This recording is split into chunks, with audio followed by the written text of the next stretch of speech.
Okay, so what if I told you that a single family syndicate, one that's been operating in the shadows, secretly connects a medieval battlefield all the way to the American frontier?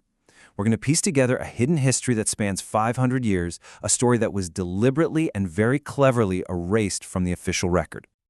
You see, for centuries, Welsh folklore passed down these stories about the man who killed King Richard III. But professional historians, they always just dismissed him as a myth. You know, a character from some children's story, a knight they swore up and down never even existed. And right there, that's the heart of this whole historical cold case. The death of Richard III. I mean, this is one of the most pivotal moments in English history. It was the end of an entire dynasty, and yet the identity of the man who actually dealt the fatal blow has been a complete mystery. Well, until now. For more than 500 years, the real answer was just kind of pushed to the fringes of history. The official accounts of the battle are a total mess, full of contradictions. The truth of what really happened in that muddy field at Bosworth was just lost. Or so it seemed. But here's the thing. The evidence wasn't actually missing at all. It was just unreadable. It was hidden behind this really complex cipher of spelling variations. You know, the kind of little inconsistencies that historians had always just waved away as simple mistakes made by medieval clerks. They were seeing noise, not a code. So how in the world was this 500-year-old code finally cracked? Well, the breakthrough is a pretty amazing story in itself. It all comes down to this tool, called Sir William's key time. The source describes it as a kind of digital Rosetta Stone for history. Instead of just treating all those different spellings as mistakes, it does the opposite. It reverse engineers them, treating them as a deliberate system used by one specific group to basically shred their paper trail and hide in plain sight. And this table just brilliantly shows you the impact. A standard historical search, using modern spellings, turns up a measly 23 records that point to 6 totally different, unrelated men. But then you apply Sir William's key using all 61 of those spelling variants as a cipher, and boom, it unlocks over 1,000 records and they all resolve to one single individual and his entire network. The result is just staggering. It's a 51-fold increase in the raw evidence available.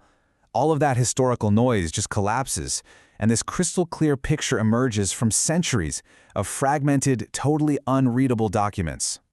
And here he is. The man hidden in all those records was Sir William Gardner. And get this, he wasn't just some random knight on a battlefield. He was an incredibly wealthy and powerful player in London's Skinner's Guild, a key figure in a mercantile syndicate that was deeply tangled up in the politics and the money of the time. But believe it or not, the story doesn't end at Bosworth Field. Oh no, in fact, that's really just the beginning. Gardner and his associates, they took their whole business model, their blueprint for controlling trade and wielding influence, and they exported it to the New World. I mean, just look at this parallel. It's almost perfect. In London, they controlled river tolls on the Thames and ran the wool trade. So what happens when their descendants get to America with William Penn in 1682? They set up Gardner's Ferry in Philadelphia, control the tolls on the Schuylkill River, and pivot to dominate the fur and rum trade. It's the exact same playbook. They built this incredibly profitable, totally self-sustaining loop. Furs would come in from the frontier, get processed in their own tanneries, and then traded for their own distilled rum, which was the perfect currency for getting more furs.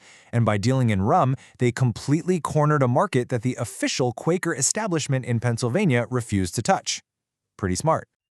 Now, from their home base in Philadelphia, this syndicate wasn't just looking east across the Atlantic.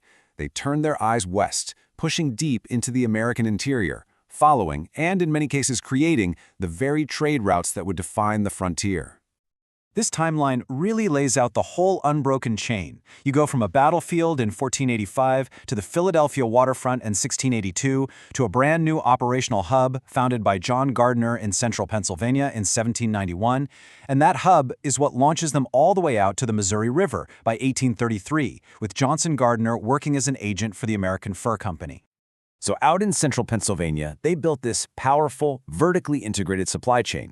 Think about it. Local forges made the beaver traps. The Gardner family tavern and ferry served as the outfitter and launch point. Their tannery processed all the hides. And from there, the pelts got shipped out to global markets. They basically turned the whole region into an engine for Western expansion.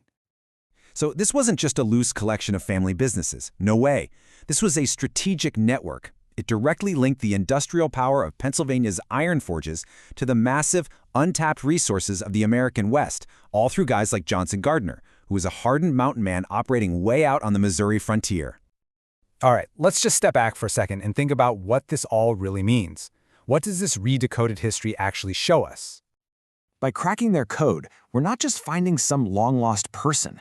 We're uncovering the financial and logistical machine, the counting house, as the source calls it, that operated behind the scenes, shaping events as huge as the fall of a king. So, what we've traced here, this isn't just a series of crazy coincidences. It's a continuous, 500-year-long operation. It's one single-family syndicate adapting its methods of evasion and trade from the medieval wool markets of London all the way to the fur trails of North America, and shaping the history of 2 continents as they went. And that leaves us with this one final, really provocative question. This entire, massive, continent-spanning story was concealed by what everyone thought were just simple spelling errors. So if a history this significant could be hidden in plain sight for half a millennium, it really makes you wonder, what other secrets are still buried out there in the archives, just waiting for the right key to unlock them?